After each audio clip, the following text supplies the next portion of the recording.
Nice launch trajectory and countdown net. Pad is clear.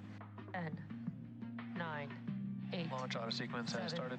6, 5, 4, 3, 2, 1. Go for launch.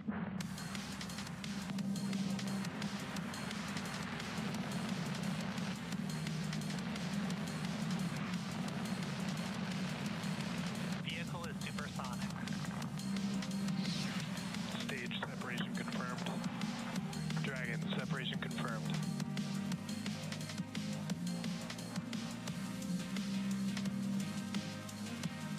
Stage 1 is transonic. Landing legs have deployed.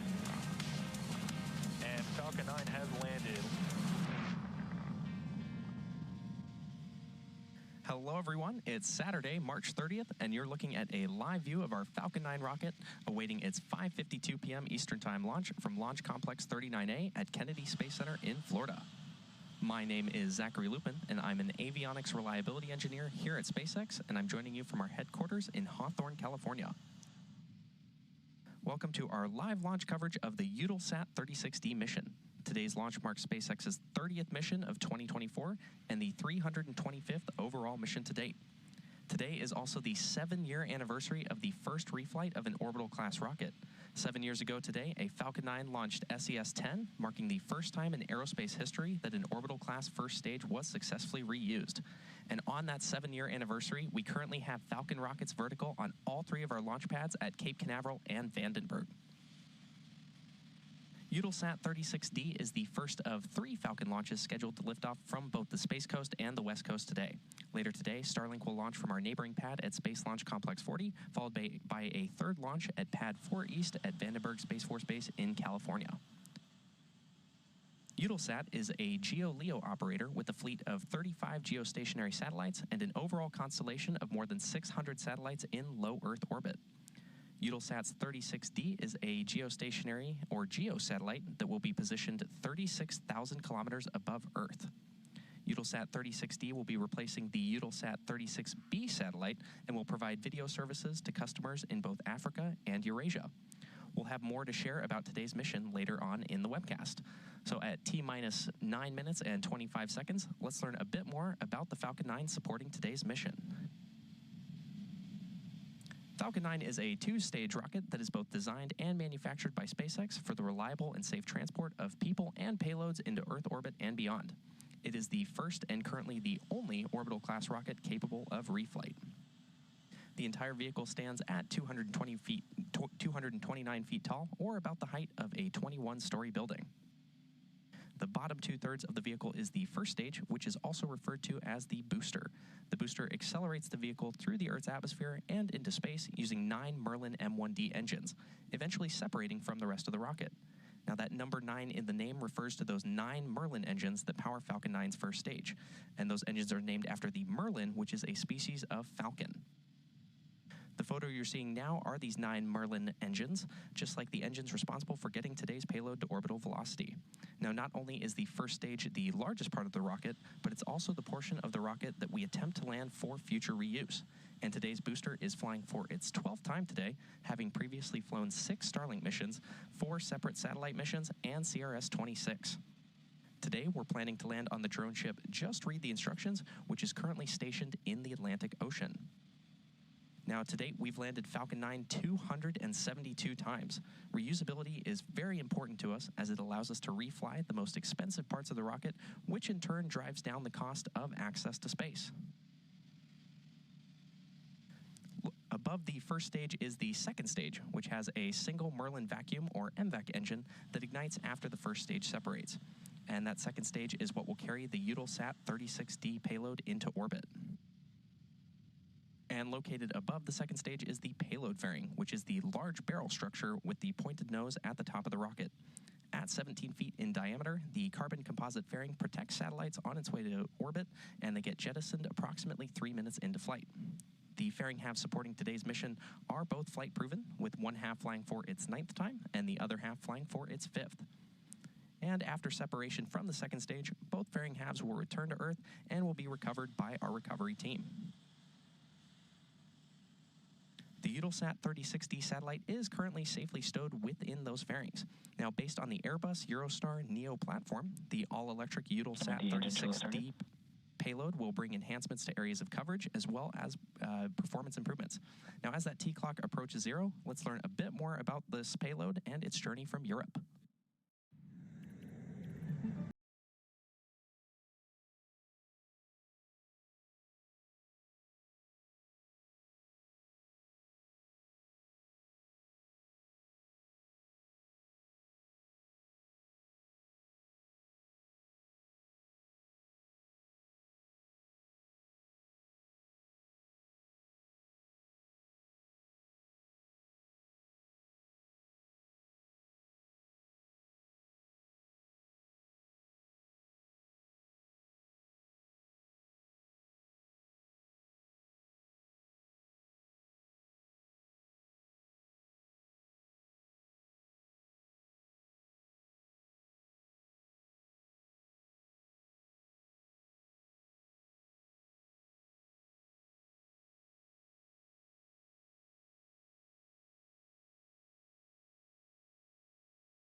At T-minus 5 minutes and 10 seconds, Falcon 9 is currently tracking no issues and the payload is healthy.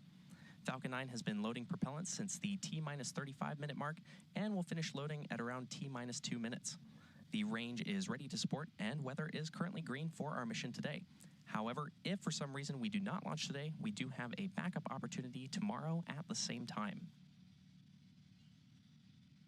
Coming up shortly, the Transporter Erector, or TE, will start to open its clamp arms and retract away from Falcon. Now, that TE is the large truss structure that you see there next to the rocket. First, we'll see the clamp arms open around the second stage, and then the TE will begin to pull away from the rocket slightly. Back lower has started.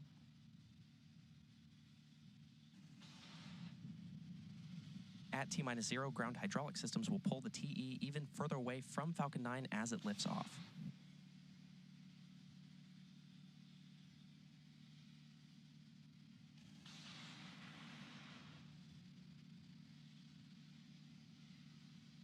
And there you can see those clamp arms retracting away from the second stage. Now, the first stage is connected to a launch mount at the base of the TE, but the structure is hinged and will tract away from the vehicle in preparation for launch. You may also hear the TE referred to as the strongback from the launch team. We use the TE to roll out the rocket to the pad and raise it to its vertical launch position.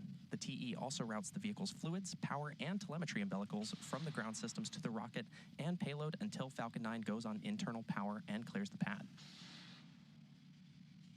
And there you can see that strongback starting to recline away from the Falcon rocket.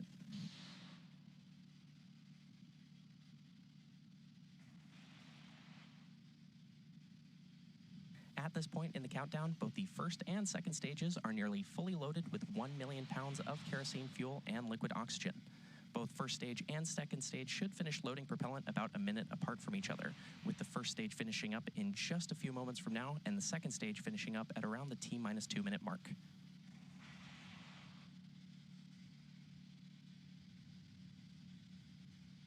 Stage 1 LOX close up. And there you heard that confirmation of LOX loading completion on the first stage. Now, the white clouds you see around the vehicle is the chilled gas above the LOX tank, which we vent overboard to maintain pressure in the tank as needed. And when that water comes out into the Florida air, the humid moist air condenses into clouds and water.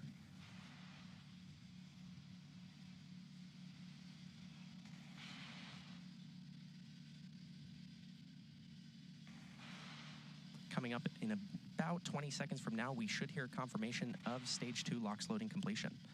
Now, at the T-minus 60-second mark, Falcon 9 will go into startup, and this means that the rocket's autonomous internal flight computers will have taken over the launch countdown. And then just inside of the T-minus 2-second mark, we'll light the Merlin 1D engines for liftoff.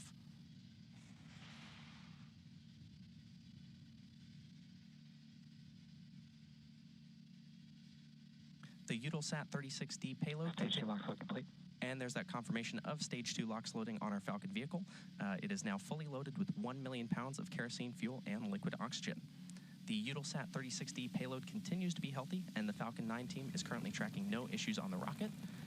Weather is still looking green, and the range is ready to support our T0 of 5:52 p.m. Eastern. And with that, we're proceeding into the last few minutes of terminal count. Ground gas close out.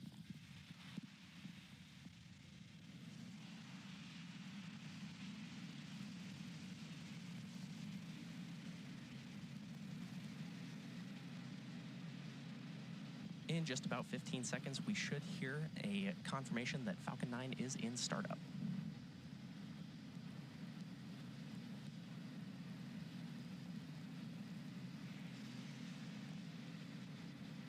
Falcon 9 is in startup. And there's that confirmation that Falcon 9 is in startup. Lastly, we're waiting for our launch director to give the final go for today's launch.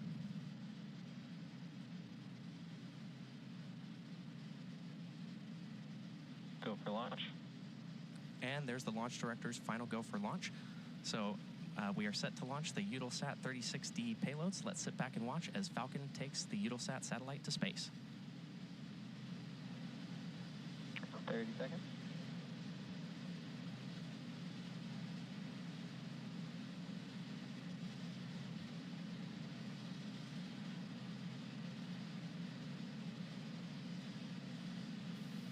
Fifteen seconds.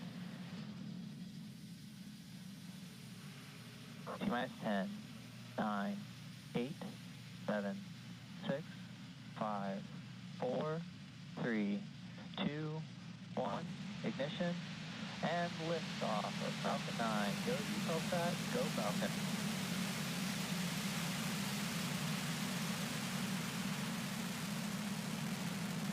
Vehicle is pitching downrange.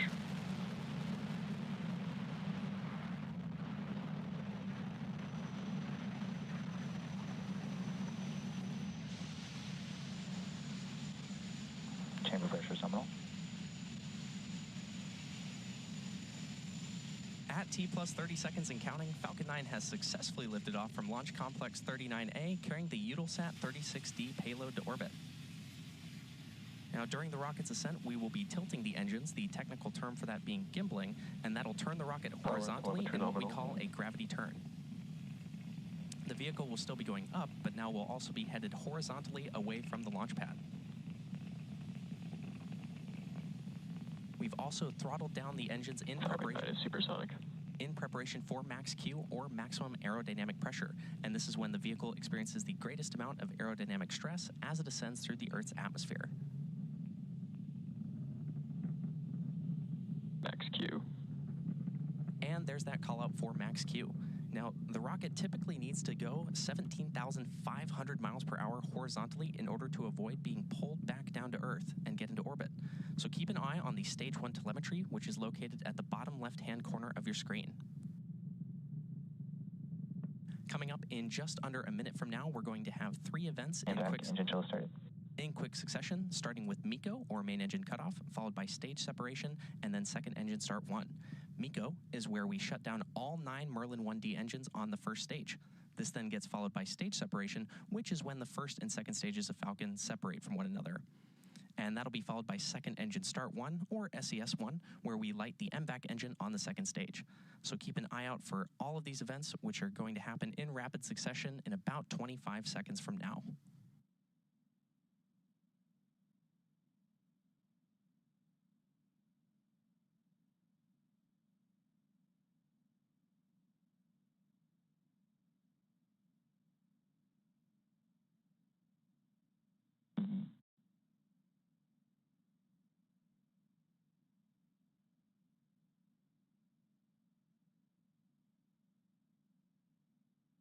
MECO. Stage separation confirmed.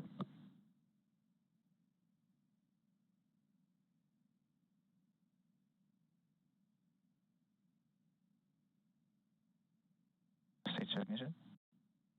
And there you heard and probably saw each of those 3 events: MECO, followed by stage separation, and then SES1. Coming up in about 30 seconds from now, we'll have fairing separation. The fairings are currently attached above the second stage, and they will be jettisoned away and will fall back to Earth.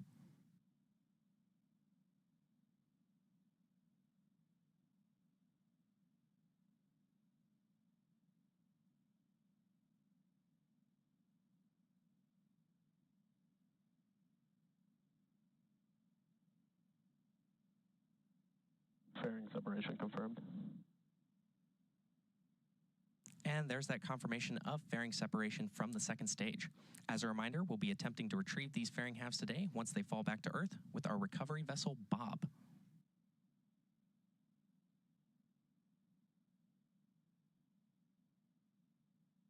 It's T plus 3 minutes and 55 seconds into today's mission. The next major event coming up will be at the T plus 65 minute mark, which you should be able to see on the left-hand side of your screen. And this will be the first stage entry burn. Now, to start that entry burn, we will be relighting 3 of the Merlin M1D engines, starting with the center engine, known as E9, followed shortly after by engines E1 and E5, which is similar to pumping the brakes to slow down the vehicle as it passes back into the Earth's atmosphere. We need to slow the booster down to reduce re-entry forces, which then helps us recover and reuse the first stage.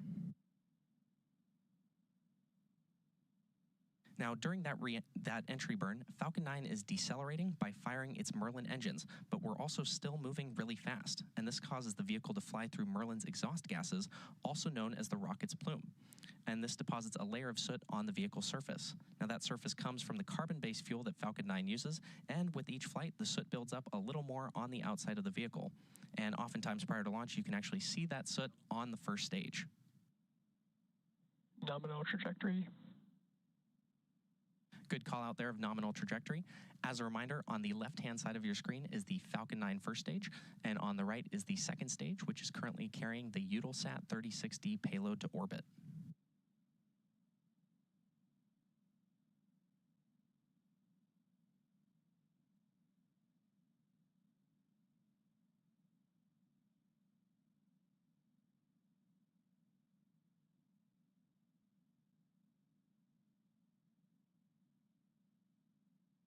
In just under a minute from now, we should hear confirmation of entry burn startup on the Falcon 9 first stage.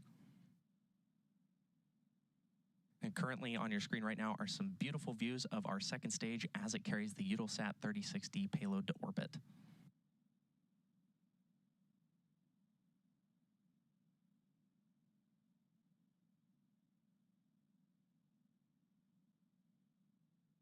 As a reminder, today's booster is flying for its 12th time today, having previously flown 6 Starlink missions, 4 separate customer satellite missions, and CRS-26.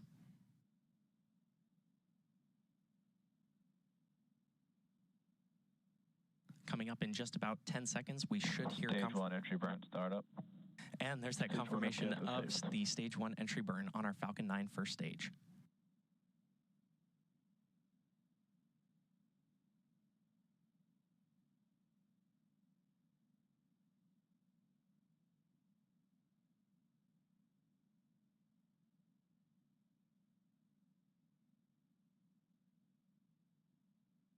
Stage 1 entry burn shutdown. And there's confirmation of completion of the Stage 1 entry burn for our Falcon 9 booster, which is on the left-hand side of your screen. Now, reusability is key to lowering the cost of spaceflight, which enables more investments in critical... Nominal trajectory. And there's that call out of nominal trajectory. Reusability is key to lowering the cost of spaceflight, which enables more investments in critical scientific research. And the Falcon 9 first stage that is supporting today's mission performed this entry burn for its 12th time. The Merlins on the first stage are optimized for sea level, and these achieve 190,000 pounds of thrust each during ascent and descent. And at liftoff, Falcon 9's first stage has thrust greater than 5 747 airplanes at full power. Now, on the second stage, the 1 MVAC engine with a much wider nozzle is optimized to 220,000. Second stage in terminal guidance. Good call out there. The MVAC engine. Stage 1 transonic. And there's a call out that Stage 1 is transonic.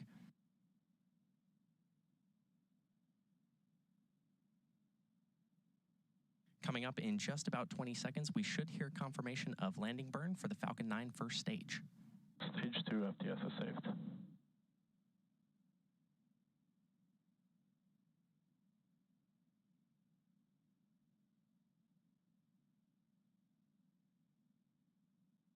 AVAC shutdown. Stage 1 landing burn. And then we heard 2 callouts for MVAC shutdown and landing burn start on our Falcon 9 first stage.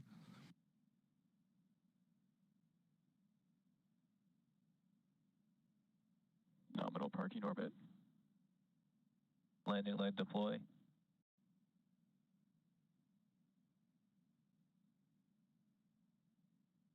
And there we had amazing views of our Falcon 9 first stage. Stage 1 landing confirmed. As it landed on our drone ship, just read the instructions in the Atlantic Ocean. This landing marks SpaceX's 289th recovery of an orbital-class rocket, including first-stage landings for Falcon 9 and Falcon Heavy. We also heard confirmation of nominal orbital insertion. Now, we still have one more burn of our second-stage engine before we're ready to deploy Eutelsat 36D today. In a moment, we'll be going into coast, and we'll see you back here at the T+26-minute mark for the relight of our MVAC engine. So until then, sit back and enjoy the space jams.